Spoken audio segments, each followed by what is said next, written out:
இன்றைக்கு வந்து கேக் செய்யலாம்னுட்டு எல்லா பொருட்களும் எடுத்து வச்சிருக்கிறேன். வாங்க பாப்போம் என்னென்ன பொருட்கள் போட்டு நான் கேக் செய்யறேன்னு. நார்மலான கேக் தான். நார்மல் ரூம் டெம்பரேச்சர்ல இருக்கிற பட்டர், இது பேக்கிங் பவுடர், வெனில் சுகர், இது சுகர், 9 எக் எடுத்து வச்சிருக்கிறேன். இது வெனில் எசன்ஸ் ஃப்ளேவருக்காக வேண்டி 2 தரம் அரிச்சு வச்சிருக்கிறேன்மா. இப்போ வந்து பட்டரையும் சுகரையும் போட்டுட்டு முதல்ல அடிப்போம். எக்கை வந்து பார்த்தீங்கன்னா தனித்தனியாக எடுத்து வச்சிருக்கிறேன். இதை வந்து நல்லா பீட் பண்ணிட்டு வச்சிருக்கிறேன். எக் வெயிட்டை வந்து முதல் சேர்க்கிறேன்.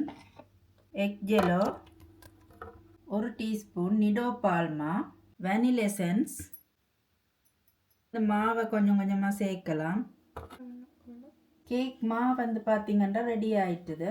கேக் வந்து இப்போ ரெயில ஊற்றியாச்சு. இதை வந்து இனி அவனுக்குள்ள வைக்கலாம். இதுக்கு வந்து மேலே கஜு தூவி இருக்கு. இதை விருப்பம் இல்லாட்டி ஸ்கிப் பண்ணலாம்.